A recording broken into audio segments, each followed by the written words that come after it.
Welcome back to this special edition of This Week in South Florida from Tallahassee and South Florida. This week, the Senate passed that big election security bill that the governor wanted, though with some tweaks to it that he might not have. It includes a $2.5 million investigative office of election crimes and security. Florida Secretary of State is Laurel. She is going to head the administration of this new election law, and she is joining us live from Tallahassee. Secretary Lee, great to see you today. Thanks for joining us. Good morning. It's great to be here. Thank you. All right, Secretary Lee, as you well know, this passed the Senate. Senate Bill 524, passed 2315, creates this new election security office to look into election fraud. Of course, there are state attorneys in every district throughout Florida, plus local police departments, FDLE, to look into election fraud, and they do it. So why do we need this new election security office?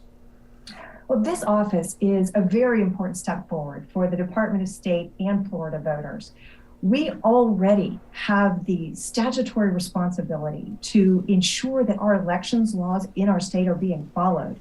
And what this office will do is give us the tools, the resources, and the personnel to ensure that we're discharging those responsibilities effectively. It's important to know that this does not give the department new responsibilities, and it won't change what the voter sees on election day. It will just allow us to continue our partnerships with state and local law enforcement and ensure that our voters are kept protected and that their ballots are secure. So, Secretary, there have been a lot of back and forth about whether elections are already secure, whether there really is fraud going on. But as you know, Local 10 has for 3 months now been reporting on pretty solid evidence that there has been a pattern of voters who had their party affiliations changed without their knowledge and against their wishes. The vice chair of the Senate's Ethics and Election Committee, Annette Taddeo, had written your office to request an investigation into that. So can you update us on where your office is in that investigation? Well, we take all allegations of election fraud or fraud against Florida's voters very seriously. And we are working with law enforcement now to ensure that we get the facts and that all appropriate action is taken in response to that situation. Unfortunately, this is not the first time that we have heard allegations such as this. In fact, complaints about these voter registration organizations are common. We hear them every year about information being changed without a voter's consent. And so one of the things that we want to do at the department, and one of the reasons why we believe the Office of Election Crimes and Security is very important, is ensure that where this happens, that it's brought to justice. Because our department has responsibilities that extend far beyond what we see on election day and include ensuring that these voter registration organizations or organizations that are pursuing ballot initiatives and soliciting citizen signatures, that all of them are doing that in a way that is following our laws and protecting our voters from that interaction. Yeah, Secretary Lee, this bill has gone through several iterations in the legislative process, the way that all bills do. The initial size of this office, as proposed by the governor, was going to be 52 people and, more than $6 million. Now it's been pared down. Is it at an effective size to do this work, to look into election fraud?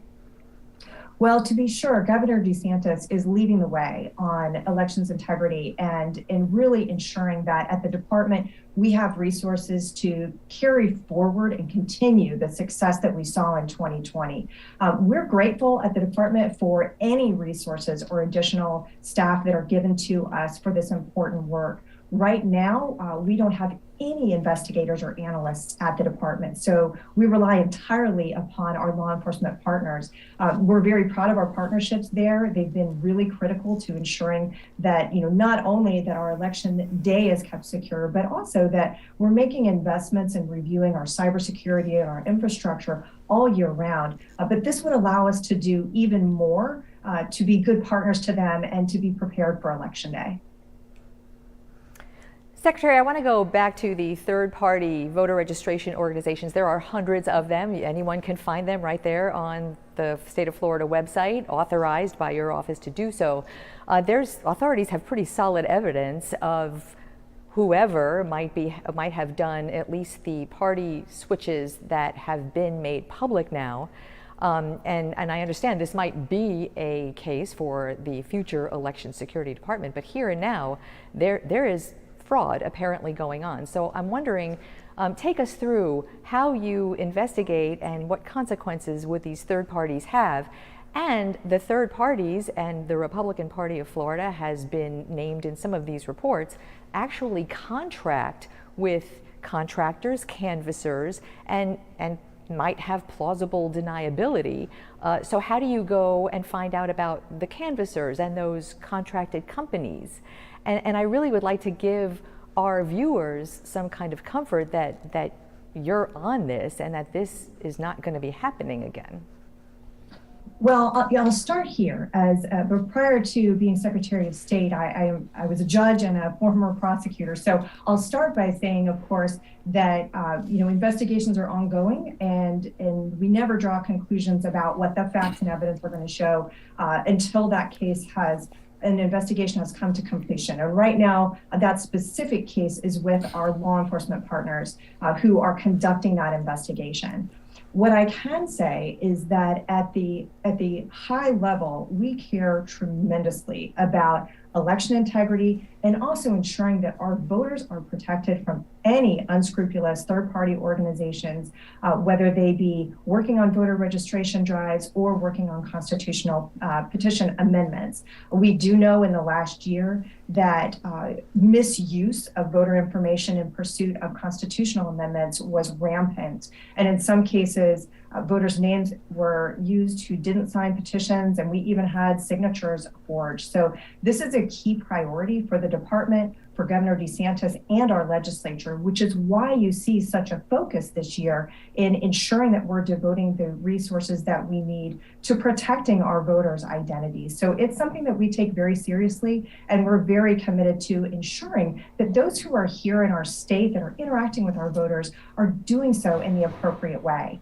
We have many options for voters to get registered, and we want to be sure that anybody who's eligible to vote has the opportunity to do so, and that we're getting that registration done in time for them to participate on Election Day. Yeah. Laurel Lee on the job, Secretary of State, our Chief Election Officer in the state. Secretary Lee, thank you very much for your time today. Thank you. Thanks so much.